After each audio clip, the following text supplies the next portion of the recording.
இந்த பரிகாரங்கள் நிறைய கேட்பாங்க நம்மளுடைய கிளைண்ட்டு. எனக்கு வந்து பரிகாரத்தின் மேலே அவ்வளவு நாட்டம் இல்லை. இருக்கிறத சொல்லிவிடுமாலும் என்ன தசை புத்திங்க இருந்தாலும் கரெக்டாக இருந்துங்க அப்படின்னு தான் சொல்லுவேன்.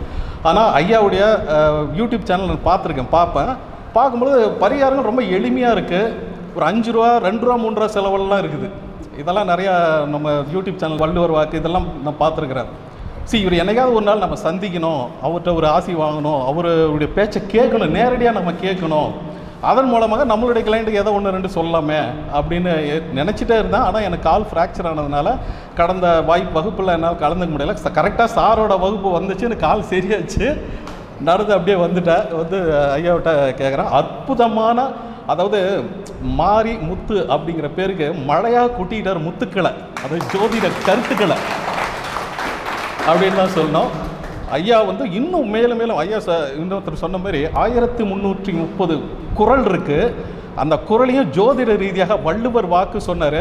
ஆனால் இந்த வள்ளுவர் அதை ஒரு பரிகாரமாக நமக்கெல்லாம் கொடுக்கணும் அப்படின்னு நம்ம கேட்டுக்கிறேன். இந்த காலகட்டத்தில் மென்மேலும் நமக்கு அவருடைய யூடியூப் சேனல் வழியாகவும் சரி, புக்கு வெளியிடுறதாலும் இருந்தாலும் சரி, பல அரிய கருத்துக்களை நீங்கள் மென்மேலும் கொடுத்துக்கிட்டே இருக்கணுங்க ஐயா.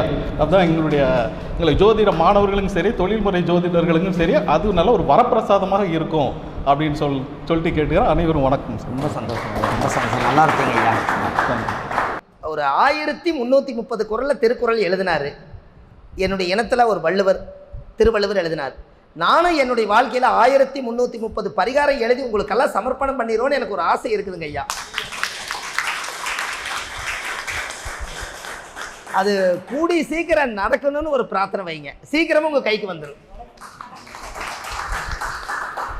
ஏன்னா பிஸி ஷெடியூல்லையே போகிறோம். என்னங்க ஐயா? இல்லை, அது எத்தனையோ இருக்குது. உட்காந்தே எழுதலாம். அது உட்காந்து எழுதி டைப் அடித்து புக் அடித்து உங்களுக்கு எல்லாத்துக்கும் ஒன்று வீட்டில் இருந்தால் 27 நட்சத்திரத்துக்கும் இழந்த பழ மரம் வீட்டில் இருக்கிறது வரைக்கும் சொல்லிட்டா போதுமில்ல உங்களுக்கு. அதெல்லாம் பார்த்துட்டு இருக்கிறேங்க. எந்த மண்டபத்தில் கல்யாணம் பண்ணீங்க, எந்த பஸ்ஸு ஏறி போனீங்க, அது எத்தனை நம்பர் வண்டியாக இருக்கும், வீடு கட்டின பொண்ணோட டோர் நம்பர் என்ன, இது வரைக்கும் இந்த ஜோசியத்தில் கொண்டு வரலாம். எல்லாமே கணக்கு தான், அனுபவம் தான். அப்போ இது எல்லாம் கொண்டு ஒரு புக்காக வடித்து வச்சுட்டா நாளைக்கு ஜாதகம் பார்க்க வரும்போது அவங்க எந்த பக்கம் கேட்குறாங்களோ அந்த பக்கத்தை எடுத்து நீங்கள் வாசித்து சொல்லிட்டு போயிட்டே இருக்கலாமல்ல.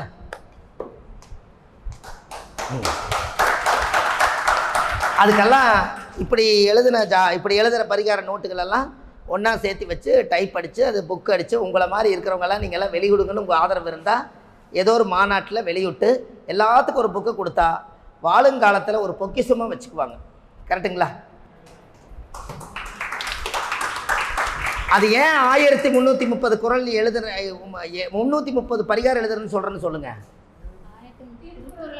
1330 குறள் திருக்குறள் வள்ளுவர் எழுதினார். நம்ம திருவள்ளுவர் குலத்தில் பிறந்ததுனால அவர் சாடையில் அவர் உலக மக்களுக்காக எழுதினார். நம்ம ஜாதக மக்களுக்காக எழுதுகிறோம். அது எழுதணும்னு ஒரு ஆசை. நம்ம காலத்தில் அதை செஞ்சு வச்சிடணும். ஒரு புக்கு எழுதினாலும் பரவாயில்ல. அத்தனை பரிகாரம் உலகத்தை கொடுத்துட்டா அதுக்குள்ளே இல்லாத ரகசியமே இருக்காது. எல்லாம் இருக்கும் அல்லவா? என்னங்க ஐயா? கரெக்டு தானுங்க ஐயா? அப்படி ஒரு அதில் விஷயம் இருக்குது. அப்போ இந்த அசுவனி நட்சத்திரக்காரு வீட்டில் சிவன் பக்தர்கள் இருக்காங்களான்னு மட்டும் சொல்லுங்கள். இருக்காங்களாம்மா? அது எதனாலங்கம்மா சிவன் பக்தர் இருக்காங்க? அசுவனின்னா கேதுன்னா தையல் மிஷினு, அது குதிரை ஓடுறது. கழுத்தில் தையல் மிஷின் போட்டுக்கிறவங்க என்ன போட்டிருப்பாங்க? கழுத்தில் டேப் ரோல் போட்டிருப்பாங்க. பார்வதி கழுத்தில், பரமசிவன் கழுத்தில் என்ன போட்டுருக்குது? பாம்பு மாதிரி இருக்கா? அப்போ சிவன் தானே அது.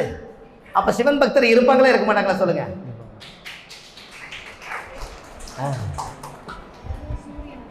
அங்கே சூரிய உச்சம். அப்போ இதெல்லாமே சிவன் பக்தர் தான் இருக்காங்க அப்படிங்கிற ஒரு விஷயத்த அந்த அசுவனி சொல்ல வருதா? சரி, உங்களுக்கு எல்லாத்துக்கும் ஒரே பரிகாரம் சொல்லிடுறேன். அசுவனிக்கு ஒரு பரிகாரம். அசுவனியுடைய வாகனம் என்னங்கம்மா? என்னைக்காவது ஒரு நாள் குதிரையை நீங்கள் முழுசாக குளிக்க வச்சுட்டீங்கன்னா அன்னையிலேருந்து உங்களுக்கு அசுவனி சூப்பராக வேலை செய்யும். ஆனால் குளிக்க வைக்கணும். அது நினச்சி பார்க்கும், எங்கிட்டருந்து எல்லா உதவியும் வாங்கிக்கிறீங்களே, என் மேலையும் கூட ஏறி உட்காந்து சவாரி பண்ணுறீங்களே, என்னை ஒரு நாள் என்னை மதித்து என்னோட அழுக்கை சுத்தப்படுத்தினா உனக்கு நான் எல்லாமே தாரேன்னு அந்த காலத்திலேயே அசுமணி வந்து அந்த காலத்தில் தைலம் பண்ணிக்கு பசுமாடை எப்படி குளிக்க வைக்கிறாங்களோ அதுபோல் வருஷத்தில் ஒரு நாள் ஆகுது அசுமணி நட்சத்திரம் பிறந்துக்கிறவங்க 4 பக்கெட் தண்ணியாவது எடுத்து குதிரைக்கு தண்ணி ஊற்றி விட்டால் அந்த தோஷம் அதோட நிவர்த்தி ஆயிடும்.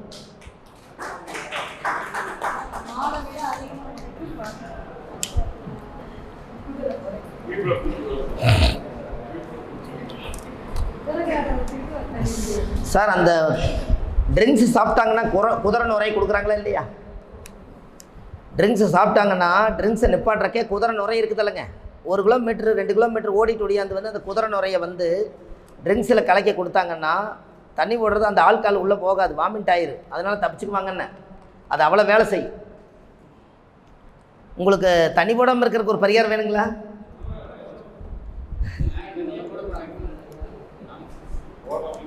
ஐயா தவளை இருக்குதில்ல, தவளை குளத்தில் தவளை இருக்கலைங்க ஐயா. அந்த தவளையெல்லாம் வந்து நிறைய குளத்துக்குள்ளே இருக்கும். அது கிக்குமுக்கி கிக்குமுக்கி கிக்குமுக்கின்னு கத்திக்கிட்டே இருக்கும். அந்த கத்தும் போது அந்த உமிழ் நீர் வந்து தண்ணியில் தெளிச்சிடும்.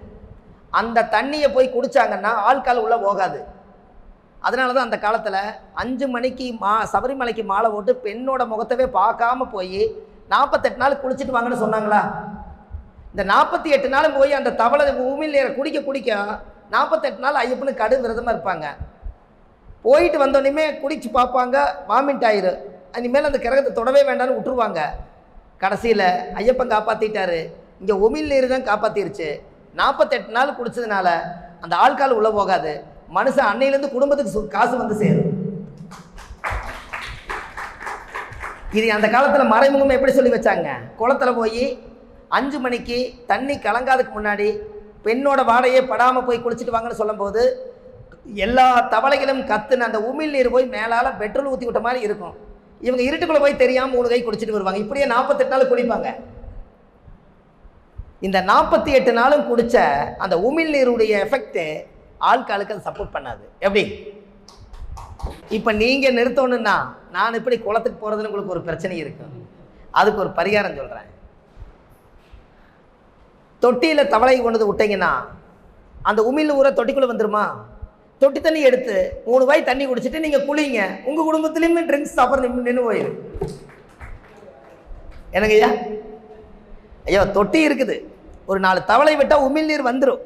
48 நாள் அது பாட்டுக்கு இருக்கும். சார் அந்த காலத்தில் சத்தியத்துக்கு கட்டுப்பட்ட தவளையை அடித்து கொண்டீங்கன்னா அன்னைக்கு வீட்டுக்குள்ளே சட்டி திறந்து பாருங்க, சாப்பாடு நஞ்சு போயிடும். புரியலிங்கம்மா? லேடிஸ் வந்து கேட்குறாங்க ஐயா. அதை இதை சொல்லுங்க. தொட்டியில் தவளை விட்டு உமிழ் நீர் தானே. அதாவது அதனால் நான் என்னங்கிறேன்னா அந்த தொட்டியில் அந்த தவளையோட உமிழ் நீர் தாங்க ஐயா அதோட மூலாதானம். அதை செஞ்சாகலாம் அவங்களுக்கு ட்ரிங்க்ஸ் சப்போர்ட் பண்ணாது. நாம் ஒரு 4-5 பேர்த்துக்கு நான் சொல்லியிருக்கேன். அவங்க எல்லாருமே அப்படியே ஸ்லோவாயிட்டாங்க. ஆனால் ஐயப்பன் மேலே கொண்டு போய் நீங்கள் அதை வச்சாதான் அப்படிங்களையா, ஐயப்பன் மேலே கொண்டு போய் வச்சாதான் பயம் இருக்கும். அதனால் என்ன பண்ணாங்க, பெண்கள் வந்து பயப்படுறதுக்கு காரணமே ஐயப்பனுக்கு கடும் பக்தி.